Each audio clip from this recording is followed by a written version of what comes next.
Oh. Paula Gouret, c'est ciné, c'est média.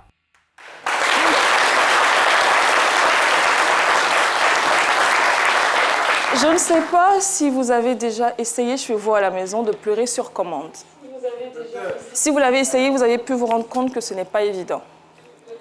Ce n'est pas facile. Ni pour vous, ni pour les acteurs. Et il y a certains acteurs qui, malgré leurs années d'expérience, ont du mal à pleurer facilement. Je ne sais pas pourquoi. Mais étant donné que je suis là, moi, l'actrice par excellence qui a glané plusieurs trophées pour avoir pleuré comme une madeleine dans les films, j'ai décidé aujourd'hui de partager avec vous mon expertise, de vous donner quelques techniques qui vont vous permettre aujourd'hui de pouvoir pleurer naturellement dans les films. Très bien. On commence tout de suite par la première technique. Sachez que pour pleurer facilement, il faut penser à des souvenirs tristes. Par exemple? Un décès. Un échec scolaire. Un accident que peut-être l'un de vos proches a vécu. Là, j'essaie de maîtriser mes émotions parce que je ne veux pas aller dans les tours. Voilà. C'est une technique classique. Tout le monde vous dira, si tu veux pleurer, pense à quelque chose de triste. Et c'est tellement logique et c'est tellement facile. Donc, c'est la technique la plus basique en acting. Et quand ça ne vient pas, quand on fait ça et que ça ne vient pas, la larme ne vient pas? J'en viens. Petit 2. Si vous n'avez connu que des événements heureux dans votre vie, vous pouvez utiliser le matelatum. Je ne sais pas si vous connaissez. Vous voyez souvent en pharmacie, on vend les petits tubes de matelatum. Voilà, les crèmes mentholées généralement pour déboucher les narines et tout ça. Vous pouvez prendre ça, vous prenez le tube, vous le rapprochez le plus possible de vos yeux. Je n'ai pas dit de mettre ça à l'intérieur, je dis de rapprocher de vos yeux. Et à un moment, ça va commencer à vous picoter. Et dès que ça commence à vous picoter, les larmes vont tout de suite commencer à sortir. Je sais que Jean-Michel veut me dire que c'est de la triche, mais ce n'est pas grave. Non, en fait, le cinéma lui-même... Ce que j'allais plutôt dire, c'est la scène se déroule, peut-être en pleine scène, tu sors ton...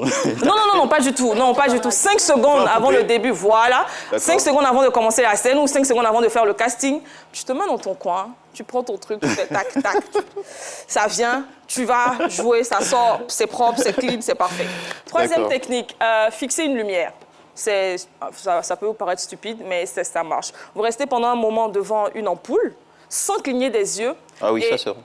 Voilà. Ouais. Et l'œil, naturellement, va commencer à produire plus de larmes que possible pour éviter que l'œil se sèche.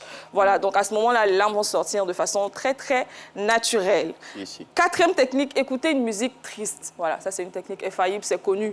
Plus tu écoutes une musique triste, plus tu te sens triste. Et plus si tu te sens triste, tu auras forcément envie de pleurer. Hallucine? Comme musique triste, est-ce qu'on peut écouter Babagnon? Comment? On n'a pas compris. On n'a pas entendu, en fait. J'ai pas le nom de l'artiste. Babagnon. Babagnon. Ah ouais, mais Ah bon. Est-ce qu'on peut écouter? chacun Ça, décide de sa musique, c'est hein. plus inquiétant qu'attristant. Ah oui. Non, mais chacun elle fait décide de peur. sa musique. La musique qui te touche le plus, c'est ça que tu prends, en fait. Si c'est Zoropoto de Yoruba, c'est toi qui vois. Le début, ça te touche. ça fait pitié. Bah ouais, tant que ça te touche, il n'y a pas de souci. Voilà ainsi donner quelques techniques. Mais moi, en fait, ce que je voulais vous dire, c'est que, est-ce que l'objectif véritable ici, c'est de pleurer?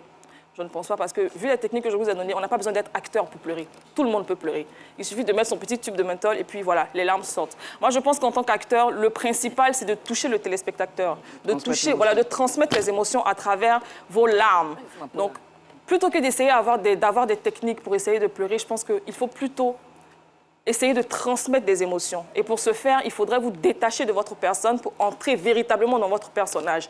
Croyez-moi que si Andrea quitte ce corps et qu'un rôle, un personnage entre dans le sien, il n'y a aucune émotion que vous ne pourriez ne pas faire sortir. Donc voilà, pour être acteur, il faut accepter de jouer certains rôles, même s'ils ne vous correspondent pas, et pleurer en fait partie. Merci. Voilà, c'était le coaching.